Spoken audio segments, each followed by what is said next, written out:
Talking with the experts.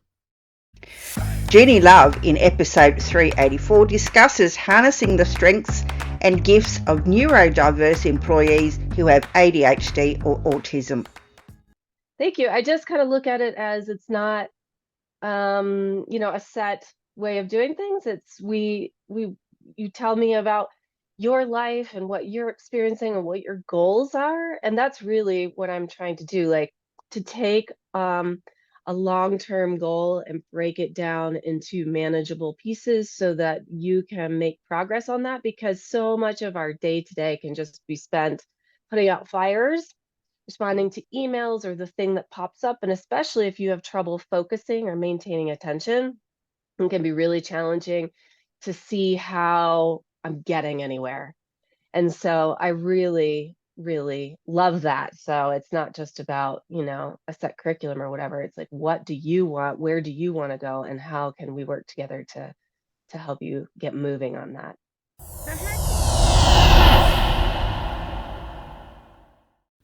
Talking with the experts. Talking with the experts would love to acknowledge Global Glamping Charities Incorporated for generously supporting this podcast. Global Glamping Charities, solving homelessness in all of its forms. Reach out to them at globalglamping.org. Welcome to Talking with the Experts. This is where we discuss great ideas to take your business to the next level. How do we know these ideas work? Well, it's because we're talking with business owners who are using these ideas. Business owners who have years of experience and expertise. All things business by business owners for business owners. And now, here is your host, Rose Davidson. Hello and welcome to Talking with the Experts. I'm your host, Rose Davidson from rosedavidson.com. Talking with the Experts is about all things business by business owners for business owners. You can find it on all good podcasting streaming platforms and on YouTube. Now, have you ever wanted to harness the strengths and gifts of neurodiverse employees who may have ADHD or autism in your workplace? Well, my next guest, Genie Love, is going to discuss with us those very things.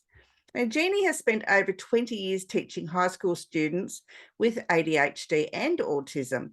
She has a Master's of Science degree in Educational Leadership, and throughout her years of working with leadership in educational institutions, the strategies she helped implement to bring the best from her students are the same strategies organisations can use to improve the workplace so neurodiverse employees can excel. Now, a lot of people that I know of recently in my little circle of friends and acquaintances have been diagnosed with ADHD after a very long time. And my nephew is actually on the autism spectrum. So so this will be very interesting conversation. So welcome, Genie, and thank you for coming on to share your knowledge about this very topic.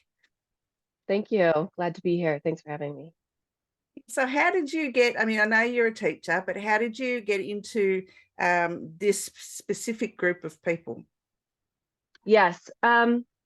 Well, let's see. So it was, we were in South America. I was teaching in South America, and we were kind of returning in the summer of 2020, and COVID just sort of pushed things along. And so we returned home to the US and weren't really sure what I was going to do for work. And my husband, who was a stay-at-home father while we were in South America, we decided he was going to go back to work, and I needed to be available in case my daughter, who was 7 at the time, needed to be homeschooled.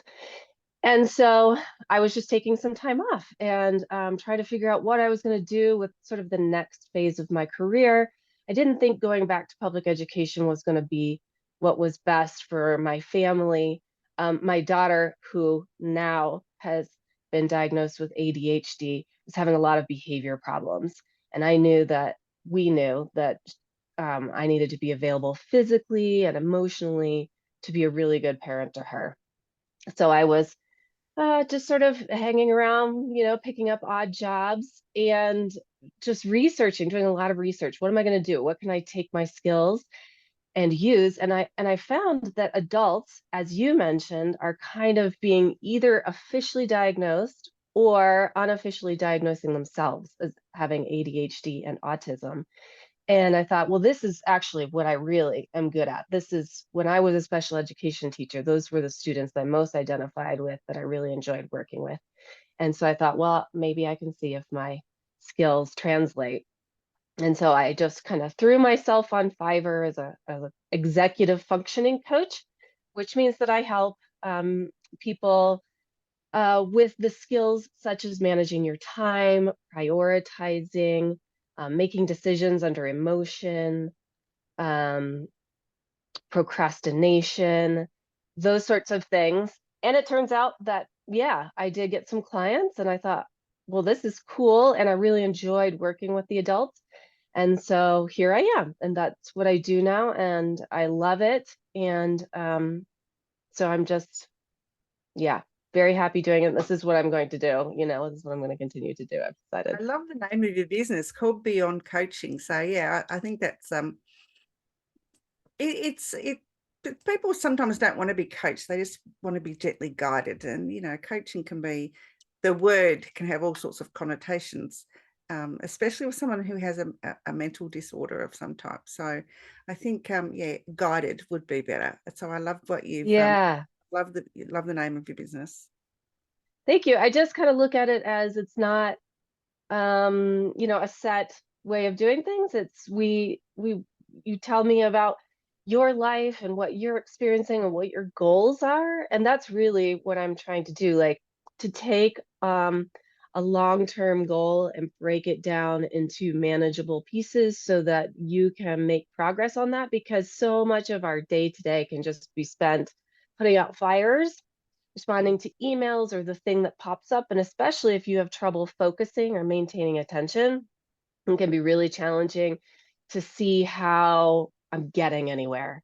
And so I really, really love that. So it's not just about, a set curriculum or whatever. It's like, what do you want? Where do you want to go? And how can we work together to help you get moving on that? So how can employers, or indeed employees, recognize the signs of ADHD or autism? Yes. Well, I would say generally people with autism might identify with, they just maybe socially have a hard time connecting and understanding what to do. So reading people, reading the room, understanding like when to engage in a conversation and when to step away from a conversation. So there's a lot of that sort of leads people maybe to thinking that they have autism, some sort of autism spectrum disorder. With ADHD and with autism, they have sort of in common this executive functioning thing. So this is maybe where they overlap a little bit. And so it might be something that it's very hard for you to sit still and focus. Your mind often bounces around all over the place. I say, like, if you are an employer or a manager and you can maybe identify someone who's thinking a little differently, because maybe they're in a room with you and they interpret things differently. So an example that I often give is of my own story is that I was in a leadership meeting in school. I've always liked leadership. And so we were brainstorming this new program that was going to be implemented in the school.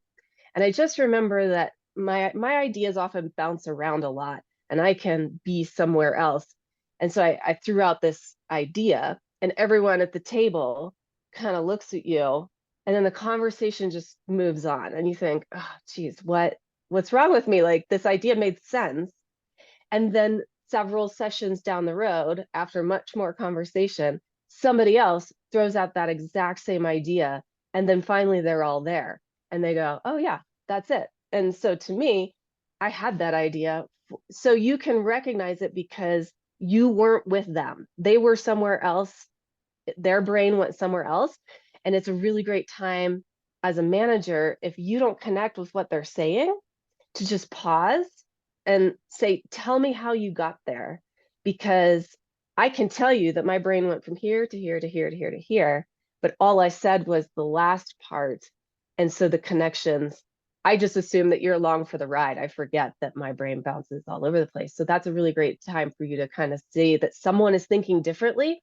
And that's what you want, you know, for your business. You want someone to push the ideas, to think more creatively, to have creative solutions. And so we get so busy and move so quickly through the workday, through life. We have so many things going on, but to like have that pause to say, wait, tell me more about where you are with that idea.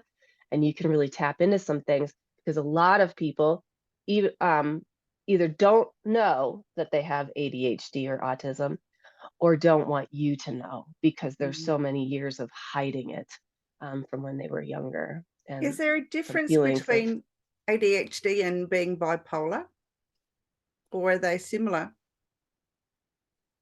well, I don't know much about bipolar. I think, yes, but I do have clients who have been diagnosed with both. And so it's possible. And so when they're dealing with this sort of emotional and mental aspect of bipolar, which I just can't really talk too much about, that requires a different specialist, where what I can do is just sort of help you manage your mind as far as it's racing, calming it down. But the emotional side, it's not really what I do. No, I was interested because I have bipolar, and I have for a number of years. And when I'm manic, when I was manic, because now it's under medication, so I don't have the manic as severely as I used to. But my brain is just to be a mile a minute, and I'd be talking away and changing the subjects about 5 times in a conversation, without stopping and taking a breath. And my family were looking at me, well, you're really weird. So I thought maybe Yeah. ADHD might have been a little bit similar to that. I wonder do you do much practice with mindfulness? Yes, yeah.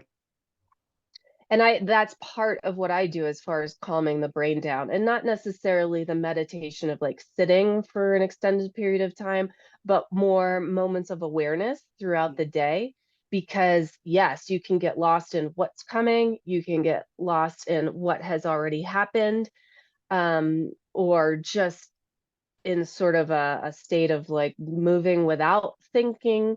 And so I do a lot of mindfulness practice with my clients, which is just being more aware of where you are and what's going on. And especially if you find yourself in procrastination, or you are completely overwhelmed and not sure where to start or how to keep going, those are really important times to have a mindfulness practice to bring yourself back to, I'm right here, I'm right now, I'm going to do the next thing, and then the next thing and the next thing, and try to shut all that other The extra noise stuff out. that's Yeah. going. The noise, yes, that's a great Yes, way to describe it. Yeah, it is noise. It's not like noise as in, a noisy car or a bus, but it's just your brain just will not stop. It just Doesn't. full of ideas, and just you've got to do this thing and this thing, and you don't know where to start. And you think, okay, I'll just start this one, and then you get bored with it. And so then you start something else, and then you get bored with that, and then you start something else, and then you have to bring yourself back. And you have to, I just deep breathe when I find that I'm doing that. I just stop and breathe and do square breathing, and that sort of brings me back down to, okay, one thing at a time. Just do one thing at a time, because Yeah, and otherwise I'll so have 10 things on the go at once, and then I'll never finish any of them. yeah, and so it's like, yeah, so your strategies are so similar to the strategies that I teach my clients. And so this is where, like, if you think about, so then as a manager, bringing this into the workplace, there's an environment, there's a physical environment, there's a social environment that you can set up that works for so many people. So this is where, like, we would say when we were working in the educational system, that anything that I teach you about how, as a teacher, about how to make the classroom better for this one student is going to work for more than one student. And so this is an example of that. Like, so many strategies can work to support all kinds of people. I think everyone should know how to do square breathing. I think it's a really great concept because it makes you have to focus because you have to count so that you're doing it, you know, and so you can only concentrate on one thing, and that's counting. And that brings you back into the now because, you know, all the other noises is taken away out of your brain. Yes. Yes, exactly. Do you want to teach that right now? No. Okay. Okay. No, I have to be in a quiet space. It really is. It's whether you focus. Well, and when I teach mindfulness, we practice it in a variety of ways. You can focus on breathing. You can focus on an anchor word. You can walk. I really like listening because I'm very sensitive to sounds. And there's just so many ways to practice it, to just tune out the other noise and come back to your body. Yeah, it's really important, I think, that people speak about ADHD because, you know, it's bandied around and a lot. And, you know, this person has ADHD when probably they just have a bit, you know, a bad temper or some other behavioral problem that, you know, that hasn't been picked up on. But, you know, everyone's got ADHD and it's not true. Not everyone has it. And the people that are misdiagnosed is quite phenomenal too. There's a number of people who've been misdiagnosed with it because, you know, the doctor doesn't want to deal with it.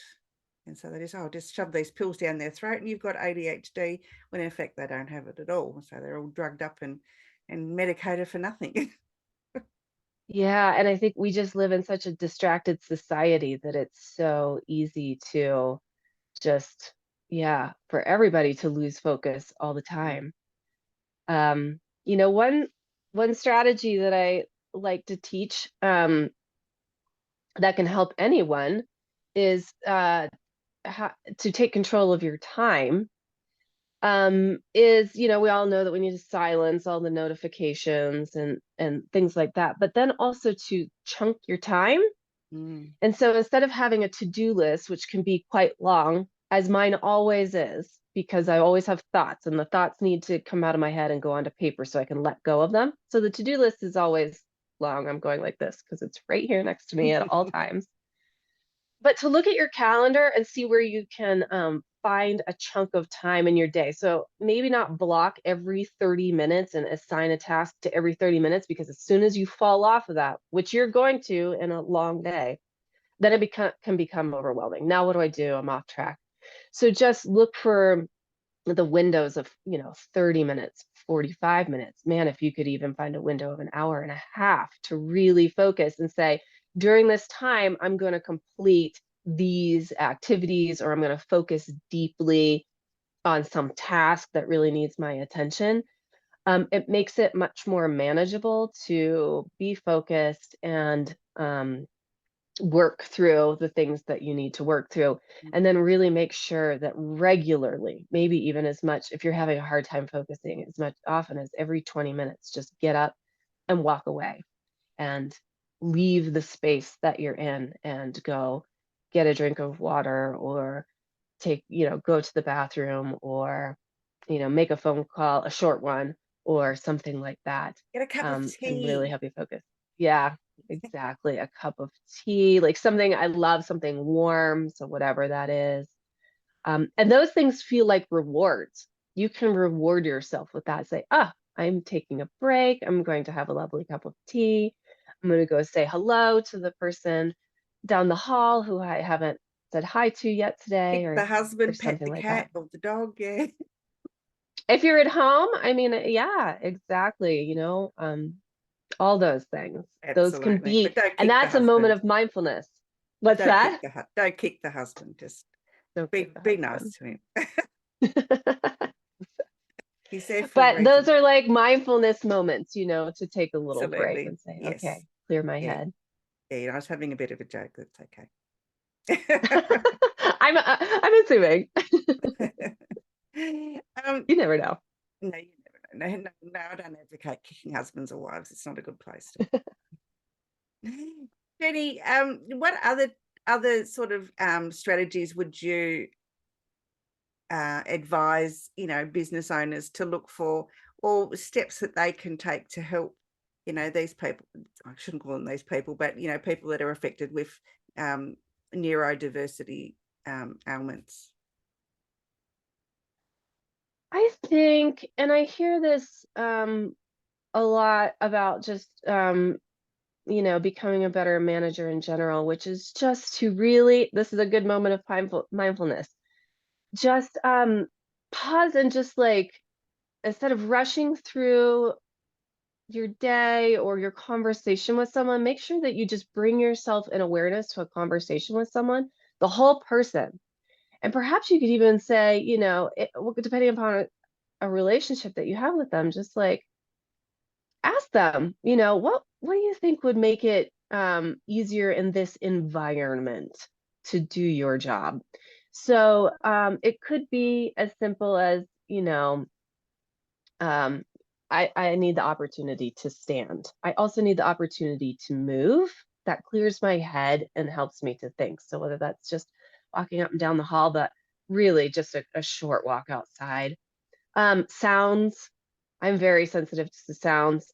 Sometimes they talk about, some employees bring headphones or something like that. I think, just you should provide everyone with a set of headphones. What would it look like to have a conversation about, like, I can't be interrupted right now. Like, I am so focused on what I'm doing that if you interrupt me, I am going to completely lose my train of thought. Like, I really need to focus deeply. So what does it look like for me to have a signal that says, or for all of us to have a signal that says, not right now?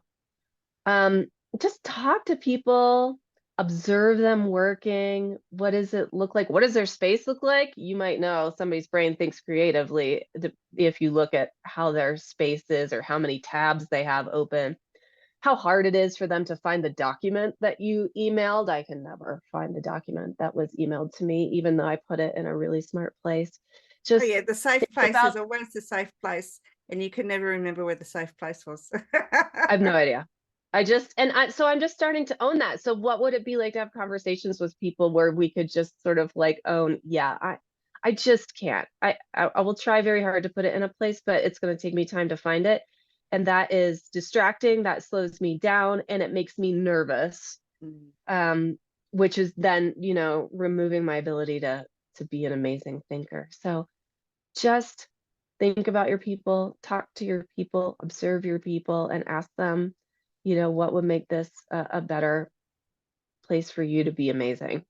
And I think that's a And leader's see what they role, say. manager's role, is to speak to staff and get to know them on a personal level, not just at a work level, because I think it's for a better workplace if you can spend time getting to know who your staff are and what makes them tick. Yeah.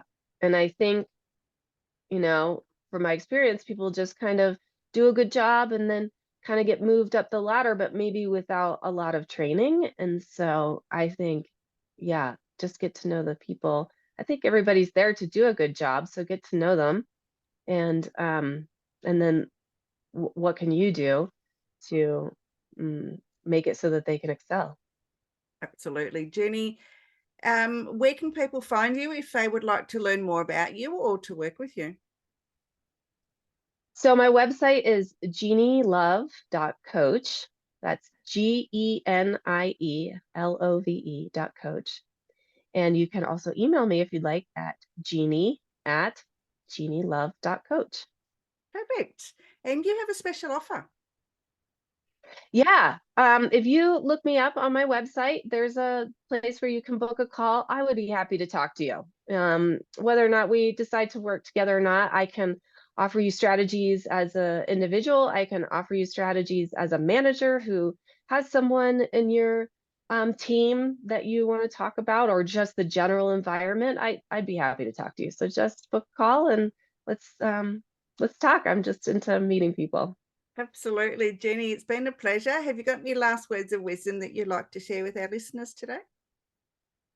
Yes, I think based on the conversation that we had, I really want to encourage people to learn a little bit more about mindfulness and being present. Um, when you can just, so we can, because of all the distractions, we can move through our day working sort of on autopilot. But when you take a breath or just pause for a moment and consider where you are, you move the decision making to the executive functioning part of your brain in the front, and you can decide, do I need to respond to that Slack ding right now? Or do I just need to leave my phone alone and continue with where I am? All of and so I really encourage people to explore that more so that they can learn how to be more present because it's very difficult in our culture right now. It is, yes. Yeah, everyone's, I don't know, tuning out, tuning in, tuning out, and just yeah, there's too much noise. Too much noise, I agree. So yeah, or okay, here's another one. I'm just going to leave you with this last one, which is think about doing one thing at a time. So for me, it's if I walk the dog, I purposefully leave the phone behind, and it's just me and the dog and the sky and looking around. Or sometimes when I'm doing the dishes, it's like just don't turn the podcast on, just have quiet and appreciate doing that. And so I think we do a lot of things simultaneously. So reconsider that and try what it feels like to do just one thing at a time. Yes. Yeah, and it does take practice to learn to do one thing at a time. Mhm. It really It does. does. Yeah. Yeah. Jeannie, it's been an absolute pleasure. Thank you so much for joining me and for educating us on how we could better work with people that aren't quite the same as others. Neurodivergent thinkers. Thank you very much. Yes, I was trying to think of the Thank word you, that I Rose. It was nice. Yeah. couldn't. See you Thank you for later. having me. It was great to talk to you. You too. Bye-bye. Bye. You've been listening to Talking with the Experts, hosted by Rose Davidson. Make sure you have a look at our back catalogue over at talkingwiththeexperts.com. And be sure to subscribe to our podcast so you don't miss out on any episode. We look forward to your company next time.